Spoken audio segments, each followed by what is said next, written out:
In an age where wishes still had power, there lived a princess whose beauty was said to outshine the morning sun. She was so beautiful that even the sun, which has seen so much, was astonished whenever it shone in her face. Near the king's castle lay a large, dark forest, and in the forest, under an old lime tree, was a well. When the day was very warm, the king's child went out into the wood and sat down by the side of the cool fountain. And when she was bored, she took a golden ball, threw it up on high, and caught it.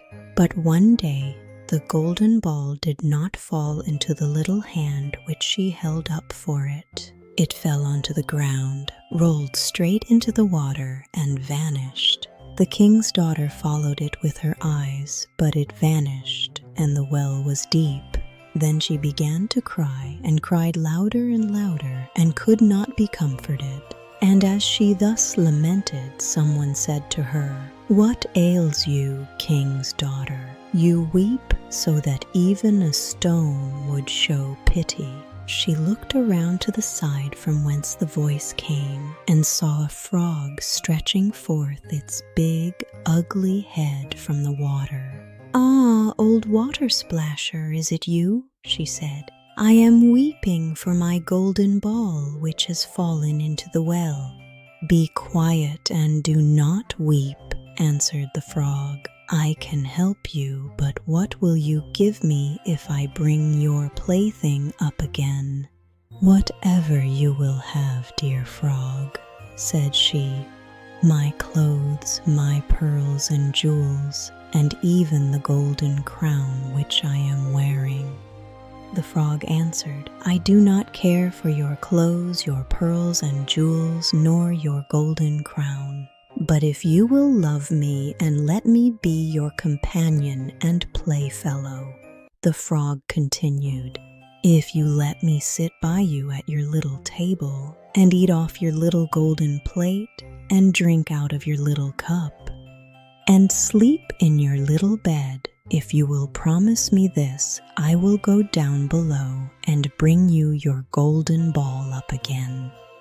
"Oh yes," said she, "I promise you all you wish, if you will but bring me my golden ball back again." But she thought, "How the silly frog does talk. He lives in the water and croaks. He can be no companion to any human being." But the frog, when he had received her promise, dipped his head under the water and sank to the bottom. After a short time, he came up again with the ball in his mouth and threw it on the grass. The king's daughter was delighted to see her pretty plaything once more. She picked it up and ran away with it. "Wait, wait," said the frog. "Take me with you. I cannot run as you can."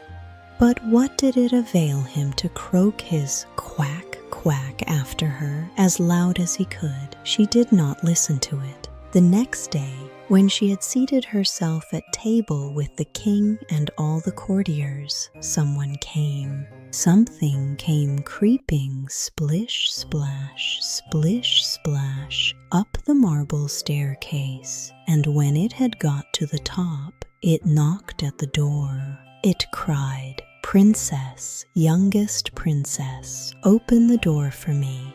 She ran and looked who was outdoors. When she saw the frog, she slammed the door to, in great haste, sat down to dinner again, and was quite frightened. The king saw plainly that her heart was beating violently, and said, "My child, what are you so afraid of? Is there perchance a giant outside who wants to carry you away?" "Ah, no," replied she. "It is no giant, but an ugly frog." "And what does the frog want with you?"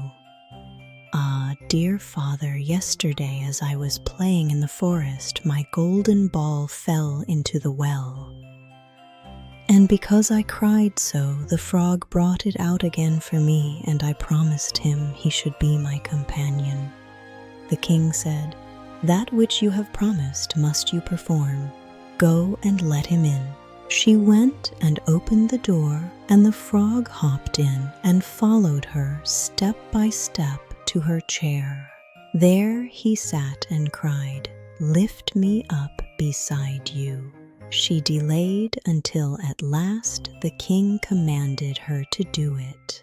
When the frog was once on the chair, he wanted to be on the table, and when he was on the table, he said, "Now, push your little golden plate nearer to me, so that we may eat together." She did this, but it was easy to see that she did not do it willingly. The frog enjoyed what he ate, but almost every mouthful choked her. At length he said, "I have eaten and am satisfied. Now I am tired. Carry me into your little room and make your silken bed ready, and we will both lie down and go to sleep." The king's daughter began to weep, for she was afraid of the cold frog which she did not like to touch. But the king grew angry and said, "He who helped you when you were in trouble ought not afterwards to be despised by you." So she took him with 2 fingers, carried him upstairs, and put him in a corner of her room. But when she was in bed, he crept up to her and said, "I am tired. I want to sleep as well as you. Lift me up, or I will tell your father." Then she was terribly angry and took him up and threw him with all her might against the wall. "Now you will be quiet, odious frog," said she. But as he fell down, he was no longer a frog. He had become a king's son with beautiful, kind eyes. He, by her father's will, was now her dear companion and husband. He told her how he had been bewitched by a wicked witch, and that no one could have delivered him but her. The next morning, a carriage came driving up with 8 white horses, which had white ostrich feathers on their heads. Behind stood the servant of the young king, faithful Henry. Henry had been so unhappy when his master was changed into a frog.